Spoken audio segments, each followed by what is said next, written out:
주님의 교회에 예배를 사모하며 나온 모든 성도님들, 여러분의 심령과 가정과 여러분의 장래 가운데 하늘로부터 풍성한 은혜와 평강과 긍휼과 하나님의 만져주시고 기름 부으심이 있게 되시기를 기원합니다. 여러분, 산에는 산삼이 있고 바다에는 해삼이 있고 성도에게는 천경살미 있어요. 전에 안 들은 분은 잘 모르실 수도 있겠는데, 천경살미 뭐죠? 천국을 경험하는 삶. 할렐루야. 여러분, 산삼보다 좋은 것이 이 땅에 살지만 이 땅에 속하지 않고 이 땅으로부터 구원을 받아서 천국 백성이 되어서 이 땅을 살아갈 때, 여러분, 이 청정산보다 더 중요한 것이 없고 귀한 것이 없고 더 복된 것이 없는 거예요.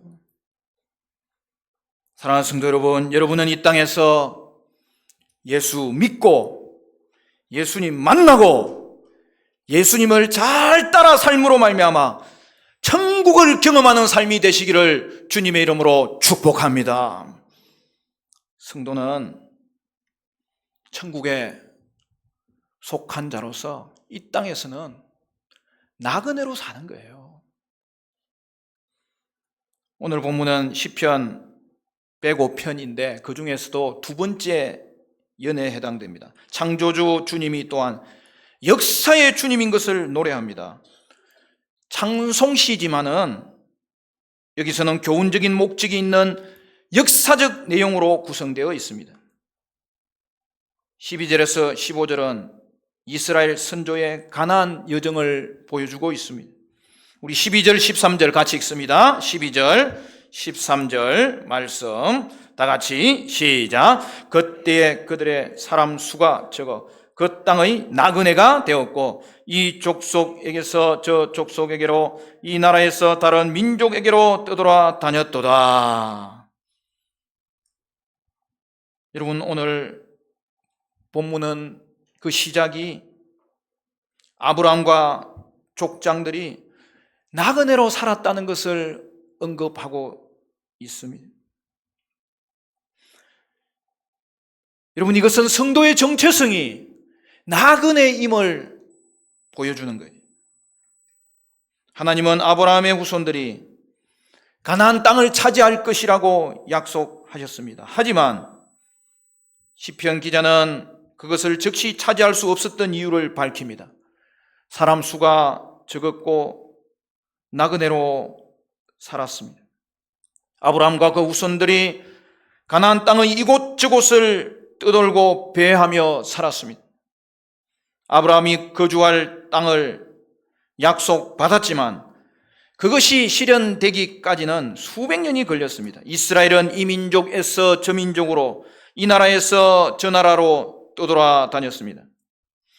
이스라엘의 선조가 매우 불안정하고 무기력한 소수의 나그네로 살았다는 점을 분명히 드러내고 있습니다. 본문은 이스라엘의 선조가 주목받지 못했던 소수자들의 위태롭고 불안정한 상황이었으며 따라서 하나님의 절대적이고 특별한 보호가 필요했다는 것을 제시합니다. 하나님은 다른 사람들이 그들을 억압하지 못하게 하셨어요.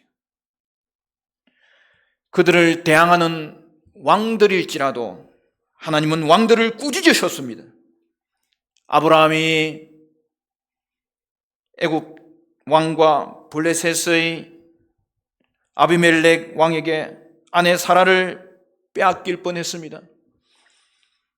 아들 이삭도 그랄 땅에서 거주하는 동안 비슷한 생존의 위협을 느끼고 아내를 누이라고 속여야 했습니다. 그때마다 우리 하나님의 적극적인 도우심이 있었습니다. 15절에 그렇게 되어 있죠. 이러시기를 나의 기름 부은 자를 손대지 말며 나의 선지자들을 해하지 말라 하셨도다. 여기 흥미로운 것은요, 나의 기름 부은 자들이라고, 선지자들이라고 이 복수로 표현한 거예요. 그러니까 왕과 선지자, 제사장이라는 특별한 지위를 이스라엘 전체 백성에게 적용하고 있는 거예요. 이것은 출애굽에서 하나님이 언약을 맺을 때 언약을 지키면 모든 민족 중에서 내 보물이 될 것이다, 제사장 나라가 될 것이다, 거룩한 백성이 될 것이다라고 말한 말씀과 연결됩니다. 우리가 잘 아는 출애굽기 19장 5절 6절 말씀은 이렇게 말합니다. 세계가 다 내게 속하였나니 너희가 내 말을 잘 듣고 내 언약을 지키면 너희는 모든 민족 중에서 내 소유가 되겠고 너희가 내게 대하여 제사장 나라가 되며 거룩한 백성이 되리라. 너는 이 말을 이스라엘 자손에게 전할지니라. 사랑하는 성도 여러분, 그리스도인이 된다는 것은 곧 이 땅에서 나그네로 부름받았음을 의미합니다. 나그네 스름이라는 노래도 있죠. 여러분, 성도의 정체성은 나그네예요. 그러나 결코 서러운 나그네가 아닙니다. 우리는 소속이 없어서 나그네가 아니라 소속은 천국 소속인데 이 땅에 살도록 하나님의 뜻이 있기 때문에 나그네로 사는 것입니다. 제약된 세상으로부터 구원받아 천국 백성이 되었기 때문입니다. 성도는 그동안의 삶의 방식을 청산하고 새로운 삶의 방식으로 초대받았습니다. 새로운 삶이란 천국을 경험하는 삶을 말합니다. 이는 세상과 등지고 살라는 것이 아닙니다. 불의한 세상에서 공평과 정의를, 인색한 세상에서 자비와 사랑을, 응보의 세상에서 용서와 회복을 실천하는 삶을 사는 것입니다. 고향 친척 부모집을 떠나 가나안 땅에서 살았던 아브라함에게 수차례의 위기가 찾아왔습니다. 하지만 천국의 나그네인 아브라함은 위기의 순간마다 하나님께서 개입하셨습니다. 그를 억압하지 말라고 하셨습니다. 하나님은 아브라함과 같은 나그네를 돌보시고 그들이 위기에 처했을 때 개입하십니다. 성경 곳곳에서 하나님은 자신의 정체성을 말씀하시면서 고아와 과부를 위한 하나님, 고아의 아버지이신 하나님, 과부의 재판장이신 하나님이심을 밝히고 있습니다. 이것은 또한 우리의 정체성이기도 합니다. 사랑하는 성도 여러분, 성도의 정체성은 무엇입니까? 하나님 아버지의 자녀인 것입니다. 그러므로 하나님 아버지는 우리를 홀로 두지 않으십니다. 우리가 이 땅에서 나그네로 사는 동안에도 하나님 아버지가 함께 하십니다. 돌보십니다. 인도하십니다. 우리를 이 땅에 보내신 목적이 있기 때문에 우리의 삶을 주관하십니다. 돌보십니다. 16절에서 23절은 가나안 땅의 기근과 요셉입니다. 먼저 16절에서 19절을 보면 땅의 기근과 노예로 팔린 요셉을 보여줍니다. 시편 기자는 계속해서 후손들이 가나안 땅에 거주할 때 일을 회고합니다. 하나님이 그 땅에 기근을 불러들이셨고 온갖 양식을 끊어버렸습니다. 이것은 야곱과 그의 가족들이 기근으로 인해 애굽으로 간 때를 말합니다. 그래서 하나님이 한 사람을 앞서 보내셨으니 그는 노예로 팔린 요셉이었습니다. 그런데 요셉의 종으로 팔린 사건은 사실은 형제들의 시기와 질투 때문에 이루어진 일입니다. 하지만 이 사건은 하나님의 종 아브라함에 대한 언급과 연결되죠. 이 시점에서 성경은 기근이 하나님의 뜻이었고 앞서 보낸 한 사람이 아브라함처럼 하나님의 종의 역할을 하도록 보냄받았다고, 불편했고 암울했던 가족사를 도리어 영적으로 신학적으로 해석하는 것을 볼 수 있습니다. 여러분, 종은 누구입니까? 누구에게 귀속된 사람, 그래서 누군가에 의해 부당한 취급을 받기 쉬운 존재입니다. 그런 측면에서 하나님의 뜻은 연약한 선조 중 한 사람 요셉의 고통을 통해서 실현되었습니다. 시편 기자는 요셉의 고통을 여러분 뭐라고 되어 있습니까? 아주 구체적으로 설명하죠. 17절을 18절을 보면 그의 발이 착고를 차고 그의 몸은 쇠사슬에 매였으니. 여러분, 요셉은 종으로서 비참한 삶을 살았는데 여러분 상상이 가지 않습니까? 하지만 요셉의 비참함은 그의 말씀이 응할 때까지다, 이렇게 말합니다. 여호와의 말씀이 그를 단련시켰습니다. 즉 여호와의 말씀이 성취될 때까지 노예 신분으로 옥중에서 혹독한 고생을 하는 이야기입니다. 여러분, 그를 단련시켰다는 의미가 뭐죠? 용광로에 넣었을 때 불수물이 제거됨으로 말미암아 단단하게 만들어지고 정화되는 거예요. 하나님이 요셉을 순수하고 깨끗하게 다듬어 품이 있는 사람으로 만들었다는 뜻입니다. 사랑하는 성도 여러분, 그러므로 오늘 우리에게도 고난은 단련이에요. 훈련되는 거예요. 그래서 더 단단해집니다. 더 깨끗해집니다. 순도 100%의 믿음의 사람으로 만드는 과정인 거예요. 사람의 눈으로는 보이지 않으나 요셉은 고난 속에서 갈수록 더 좋아지고 은혜에 접근하고 있었던 것입니다. 요셉은 예수님의 모형이에요. 제가 예수님의 생애와 요셉의 생애를 비교해 보니까 여러분, 구약의 사람들 중에서 요셉처럼 예수님을 잘 보여주는 삶이 없어요. 여러분, 요셉의 생애는 어릴 때부터 장년에 이르고 노년에 이르기까지 그의 삶에서 잘못된 부분이 하나도 나타나지 않아요. 어떤 사람은 형제들을 보고 오라는 아버지의 말에 고자질했다고 이야기하는데, 여러분 그 부분도 자세히 읽어보면요, 그는 아버지께 충성하는 자예요.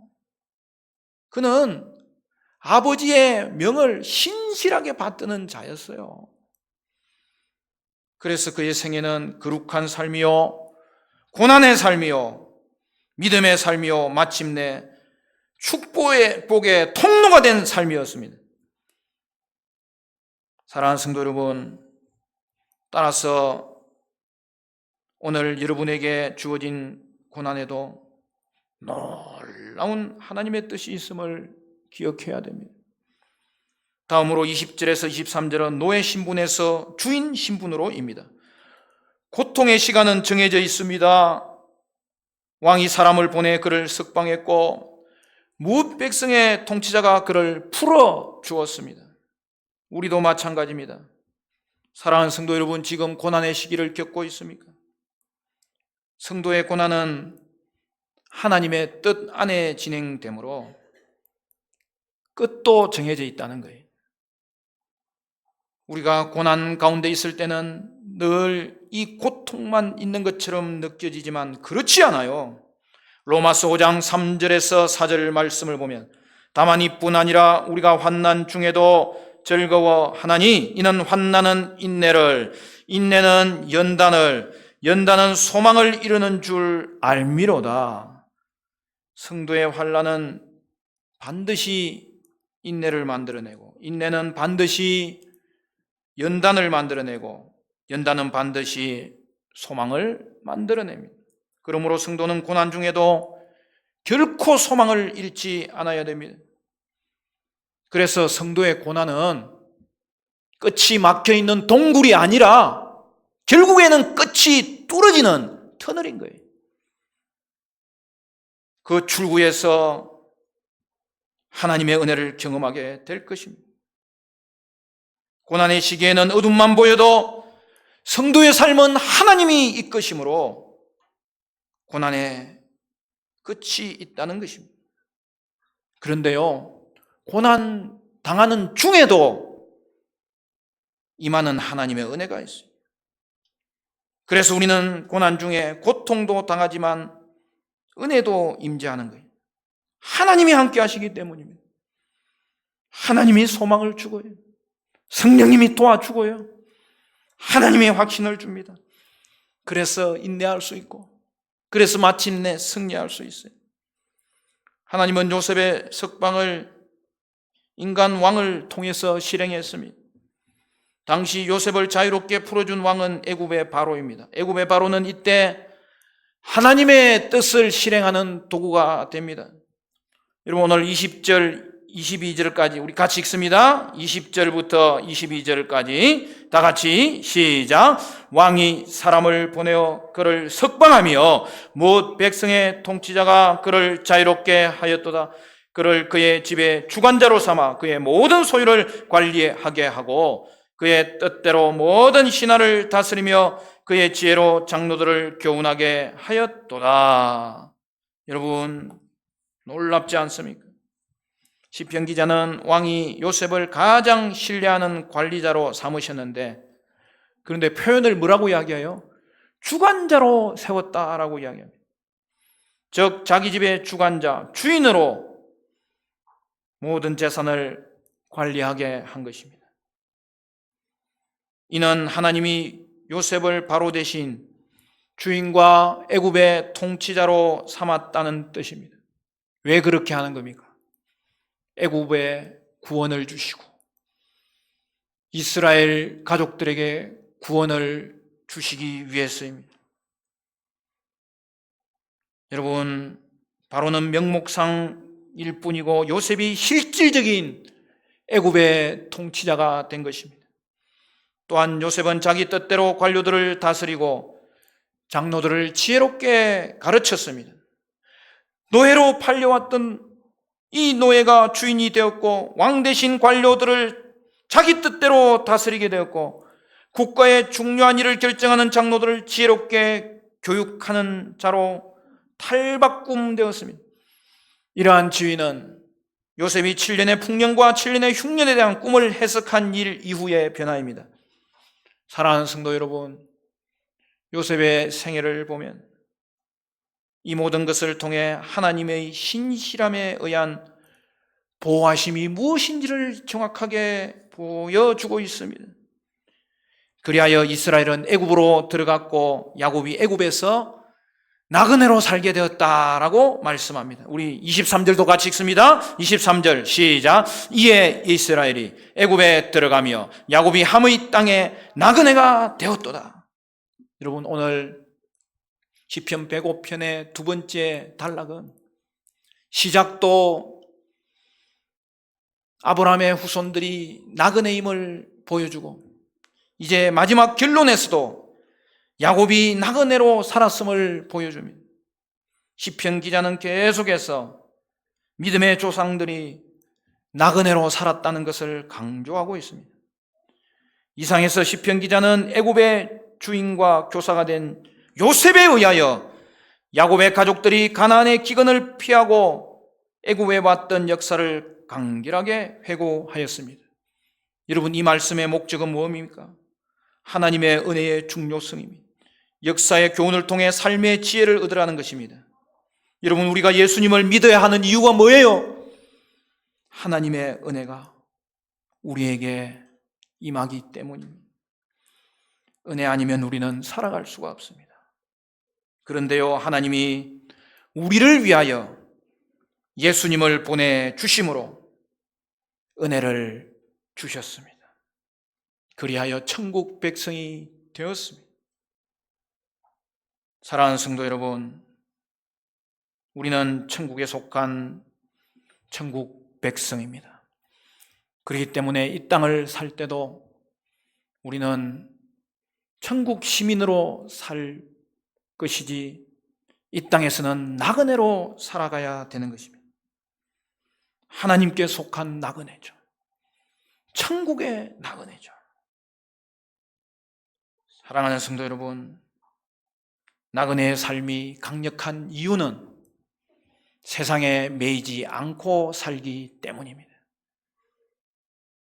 하나님은 나그네와 같은 약자를 통해 말씀하시고 그를 통해서 하나님의 뜻을 전달하십니다. 하나님께서 그들의 탄식과 신음소리를 들으시고 구원하셨다는 말은 그들의 탄식과 신음소리가 곧 하나님의 뜻일 수 있다는 말입니다. 애굽의 종으로 팔려갔던 요셉을 통해 애굽이 구원을 받았고 야곱의 집안이 구원을 받은 것처럼 오늘도 하나님은 나그네 삶을 충실히 살아가는 하나님의 종들을 통하여서 세상을 구원하게 될 것을 말씀하고 있습니다. 요셉은 하나님 백성의 축소판입니다. 그러므로 여러분, 이 땅에서 살아갈 때 우리가 나그네의 영성을 가져야 되겠고 또한 나그네 된 자를 억압하지 말아야 됩니다. 그들이 안전할 때 우리 사회가 안전해집니다. 성도는 나그네입니다. 하나님은 나그네를 사용하십니다. 약자를 사용하셔서 세상을 부끄럽게 합니다. 겸손한 자를 하나님은 사용하십니다. 따라서 우리는 나그네를 무시하면 안 됩니다. 약자를 무시하면 안 됩니다. 하나님은 나그네를 통하여 일하시기 때문입니다. 결론적으로 사랑하는 여러분, 성도는 이 땅에서 나그네로 부름받았다는 것입니다. 하나님은 나그네를 보호하신다는 것입니다. 그리고 나그네를 통해 이 땅을 구원하신다는 것입니다. 그러므로 우리는 성도의 정체성으로 나그네의 영성을 회복해야 되겠습니다. 성도는 천국 백성으로서 이 땅에 매이지 않기 때문입니다. 그리하여 이 땅에서 천국을 전하는 자입니다. 이 땅에서도 천국을 경험하며 사는 자입니다. 그리하여 천국을 보여주는 자입니다. 여러분, 내 마음대로 되지 않는 것이 인생입니다. 인생이 내 마음대로 되지 않는 것은 인생의 주인이 내가 아니기 때문입니다. 여러분, 이 땅에 태어나는 것도 내 마음대로 되는 게 아니에요. 이 땅에서 죽는 것도 내 마음대로 되는 것이 아니에요. 그 이유는 인생의 주인이 하나님이시기 때문입니다. 인생을 만드신 분이 하나님이십니다. 따라서 우리는 하나님을 만날 때 제일 행복해질 수 있습니다. 인생의 주인이신 예수님을 믿고 하나님을 만나면 문제가 해결되는 것입니다. 어린 시절 고향을 떠난 연어는 죽을 힘을 다하여 자기가 태어난 곳을 찾습니다. 추석 명절입니다. 고향을 떠난 사람들은 명절이 되면 밤을 새워서 고향으로 갑니다. 아이는 엄마 품이 제일 행복합니다. 물고기는 물에 있을 때에 행복하고, 새는 창공을 나를 때에 행복하고, 들짐승은 들에서 살아갈 때 행복합니다. 그런데 우리의 영혼은 영혼의 고향이신 하나님을 찾아야 행복하고 하나님을 만나야 행복한 것입니다. 사랑하는 성도 여러분, 진정한 행복은 예수님 믿고 예수님 만나고 예수님을 따라 사는 삶을 통하여서 천국 백성이 되는 것입니다. 천국을 경험하며 사는 삶을 사는 것입니다.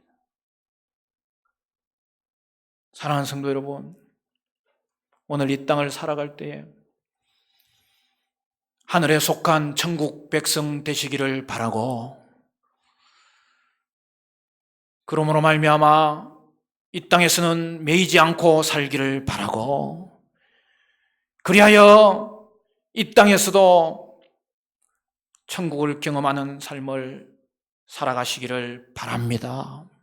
사랑하는 성도 여러분, 하나님은 나그네를 보호하시고 나그네를 통해서 구원하시는데, 이 땅에 매이지 않고 이 땅에 속하 있지 않는 천국 백성으로서 나그네 영성 회복하심으로 말미암아 이 땅에서 천국을 전하고 천국을 보여주고 천국을 누리는, 천국을 경험하는 삶을 살아가는 은혜가 저와 여러분 가운데 있게 되시기를 주님의 이름으로 간절히 축원합니다.